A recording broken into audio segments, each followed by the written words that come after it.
Je vous remercie d'être venu à ce point de presse. Je remercie l'ensemble de mes co-listiers qui sont là. Je remercie vraiment la coalition Benno Bokk Yakaar, les membres de cette coalition, pour le travail abattu cette semaine et un peu avant. Nous sommes à mi-parcours de la campagne électorale. C'est le temps de faire un petit bilan d'étape et de ce que nous avons vu, de ce que nous avons entendu au niveau du département, partout où nous sommes allés. Il y a une forte mobilisation autour de la coalition Benno Bokk Yakaar. Il y a vraiment une adhésion massive à notre discours et à notre projet de société. Nous sommes confiants qu'au soir du 29 juin, la coalition Benno Bokk Yakaar va non seulement remporter l'ensemble des collectivités locales du département de Kolda, il y en a 15, mais remportera également cette nouvelle collectivité qui a été créée dans le cadre de l'acte 3 de la décentralisation, c'est-à-dire le conseil départemental. Alors, quand j'ai dit que les populations adhèrent à notre discours et à notre projet de société, je dois peut-être préciser sur quels sont les axes majeurs de notre programme, de notre projet. Vous savez, nous avons une liste, en fait, dont tout le monde est d'accord que c'est une liste vraiment pour un conseil départemental de développement. Il y a dans cette liste vraiment des gens qui, avant d'entrer en politique, du moins par leur travail, sur le plan professionnel, ont montré que ce sont des hommes de développement qui ont sillonné tout le Fouladou avec des projets et des programmes. Je veux nommer quelques-uns.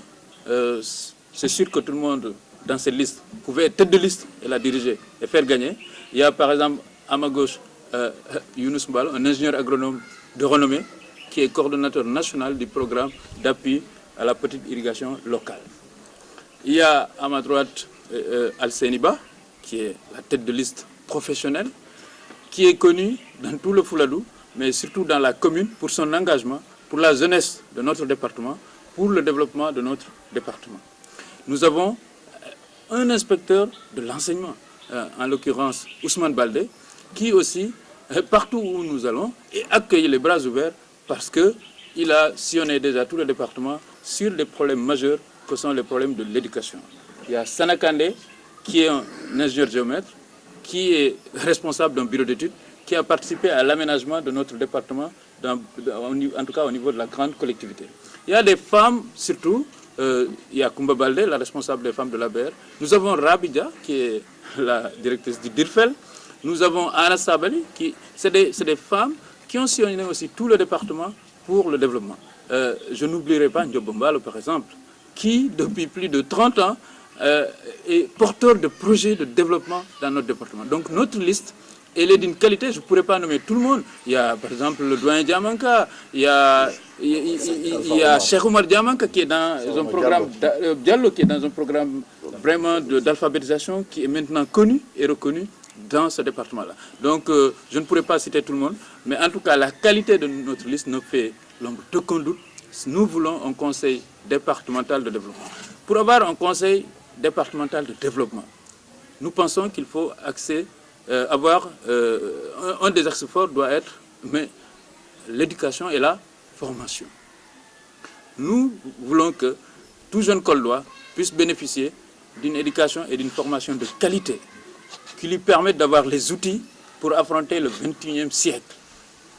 Et à ce titre, nous voulons que nos lycées, nos collèges, soient quand même des lycées de référence, des collèges de référence, aussi bien dans le cadre de la formation publique que de la formation privée. Et je pense que les hommes et les femmes, les enseignants et les professeurs qui constituent notre liste, notamment le ministre du Plan, je ne l'avais pas cité au départ, et moi-même, et tous les gens qui sont dans cette liste, peuvent vraiment, en tout cas, réfléchir et proposer des solutions pour que nous puissions avoir au niveau de notre département des écoles, des lycées qui sont aux normes, qui sont de niveau standard.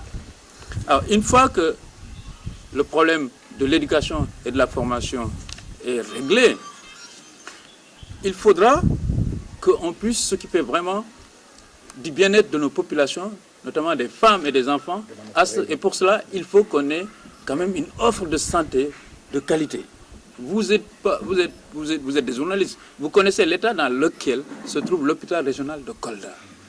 nous pensons que cet hôpital, qui devait être un hôpital à vocation sous-régionale, est en train d'être en lambeaux, par pour des problèmes de gestion, pour des problèmes de gestion financière bien sûr, et des gestions de personnel.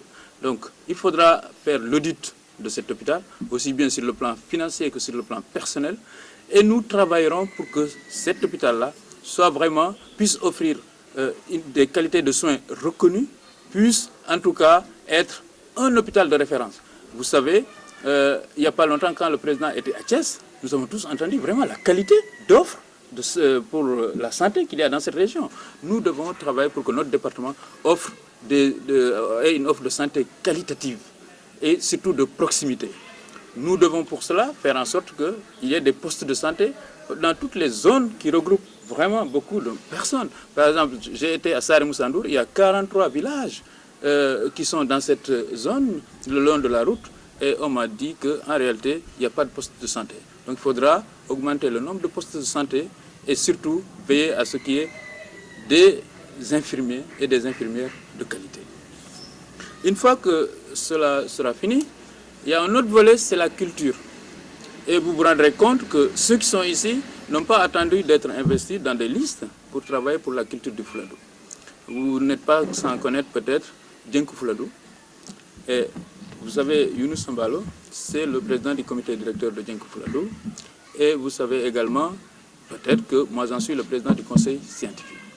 Nous voulons développer notre culture, accompagner nos artistes sur le plan vraiment des moyens, essayer de les produire et faire en sorte que la culture soit un vecteur vraiment de développement du tourisme. Nous voudrions que, par exemple, ici, dans notre département, nous puissions organiser un festival de renom. Et il y a déjà une proposition qui est faite dans le document d'orientation de Djenkou Fouladou pour organiser à Kolda le festival qu'on nommerait Hellanam. Bon, la réflexion doit se poursuivre, mais nous pensons qu'en tout cas, le département de Kolda, qui est un creuset de culture, qui est vraiment un melting pot, devrait pouvoir faire de la culture un vecteur de développement. Ensuite, il y a le partenariat avec l'étranger. On a la chance d'avoir, de par notre cursus, de par notre travail, pas plus tard qu'il y a 2 mois, j'étais en Inde, nous pensons que partout où nous irons, nous devons d'abord défendre l'intérêt des structures que nous dirigeons, mais aussi nous profiterons pour faire en sorte que les gens que nous rencontrons, les entreprises avec lesquelles nous discutons, les orienter pour un partenariat public-privé, ce qu'on appelle les PPP, pour les orienter dans notre département et utiliser vraiment notre carnet d'adresses en vue de faire en sorte qu'il y ait des investissements privés au niveau du département de Kolda. Donc, à cela, il faut ajouter maintenant un problème qui est devenu un problème très très sérieux, c'est le problème de l'environnement. Vous savez, notre forêt attise beaucoup de convoitises parce que c'est l'une des rares réserves du pays. Nous disons qu'il faudra que le conseil départemental soit un rempart pour l'environnement, pour la forêt, et que notre département, notre région même au-delà de notre département, soit vraiment un endroit où l'environnement est protégé, où on peut piloter des programmes, mais des programmes de développement durable. Donc, grosso modo, voilà un peu les points sur lesquels je voulais échanger avec vous. Vraiment pour vous dire qu'à une semaine de l'élection, je pense que pour le conseil départemental, nous n'avons aucun souci. Cela ne veut pas dire que nous arrêtons la campagne aujourd'hui. Nous allons redoubler d'efforts, travailler davantage, aller rencontrer le maximum de personnes possibles, sillonner tout le département, parce que d'abord nous voulons rencontrer nos parents, nous voulons rencontrer les populations du Fouladou et leur montrer vraiment que nous avons décidé de nous investir. Vous savez, donner des délais, c'est toujours problématique. Il y a des gens qui avaient dit 100 jours, ils règlent le problème X, 3 semaines. Non, ce qu'on dit, c'est que la santé des Koldois, c'est notre priorité absolue. Parce que rien ne peut se faire si les populations ne sont pas en bonne santé. Donc ce problème, dès qu'on sera installé, sera la priorité de la priorité pour nous. Nous devons faire en sorte que l'hôpital de Kolda soit un hôpital où on se soigne sans problème faire en sorte que le plateau technique soit relevé et qu'il y ait un personnel de qualité et quand même une gestion qui fonctionne. Scientifique de Dienkou Fouladou, il en est le président du comité directeur. Donc c'est une question sur laquelle nous sommes crédibles, parce que nous n'avons pas attendu aujourd'hui pour démarrer le travail. Dienkou, c'est une sorte de... Non, c'est dans les familles Peul traditionnelles, il y avait une sorte de case, un lieu de rencontre et de décision. On pourra vous expliquer ça plus longuement après. Oui, mais monsieur le directeur, je crois que là, vous aviez parlé, vous n'avez pas beaucoup insisté sur le problème de l'emploi des jeunes. Les femmes aussi sont là. Je crois que là aussi, c'est un problème qu'il faudra revoir au soir de votre victoire. Je vous remercie. Quand on parle d'éducation et de formation, cela sous-entend l'emploi.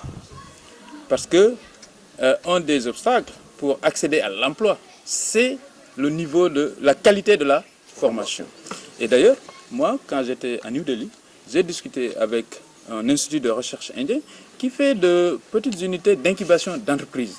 Vous savez, c'est désolant de voir que nous n'exploitons pas le potentiel énorme que constitue le Loumou Diaobé, qui est un des plus grands rassemblements hebdomadaires de l'Afrique de l'Ouest. Ce que nous voudrions, c'est de créer de petites unités industrielles avec des incubateurs d'entreprises pour les couler au Loumou Diaobé avec un label Made in Kolda. C'est possible. Il faut juste que les gens soient organisés et réfléchissent. Je pense que cet outil qui est le Loumou Diaobé devrait être vraiment une sorte de catalyseur pour créer de l'emploi au niveau de notre département. Alors, une fois à la radio, je faisais une émission. La plupart des auditeurs qui appelaient, dans leur localité, ils avaient des problèmes de route, d'eau, d'électricité. Je crois que là aussi, c'est des doléances que les populations ont lancées partout là où vous êtes partis. Oui, je suis d'accord avec vous. Vous savez, nous sommes dans une région peut-être l'une des plus enclavées du Sénégal. Effectivement, il faudra travailler pour rendre accessible, ne serait-ce que pour l'écoulement de nos productions. Vous savez, il y a des gens qui nous disent, nous, on veut bien produire beaucoup de riz, beaucoup de maïs, mais attention, il faudrait qu'on puisse l'écouler. Donc le problème du désenclavement est un problème important. Il faudra évidemment voir dans le cadre des compétences, parce que vous savez aussi, il y a un problème de compétences. Est-ce que le conseil départemental sera compétent pour faire ceci ou cela? On verra bien. C'est une nouvelle structure qui arrive. Mais ce dont on est sûr, c'est que nous, en tant que responsables politiques, membres de ce futur conseil départemental, nous devrons influencer de tout notre poids pour que les décideurs de ce pays puissent savoir que le département de Kolda, c'est un département important, ça peut être le grenier du Sénégal, ça peut être une rampe de développement et nous n'hésiterons pas, nous ne lésinerons sur aucun moyen pour que ce qui doit être fait à Kolda soit fait à Kolda. C'est pourquoi vous demandez la voix de ces électeurs? Évidemment, c'est pour cela que nous demandons la voix de ces électeurs, parce que vous savez, nous devons, dans le cadre du Yonou Yokouté, faire du Yokouté local. Et le Yokouté local doit s'arrimer avec le Yokouté national. Nous représentons le président Macky Sall. Nous sommes les soldats de la coalition Benno Bokk Yakaar.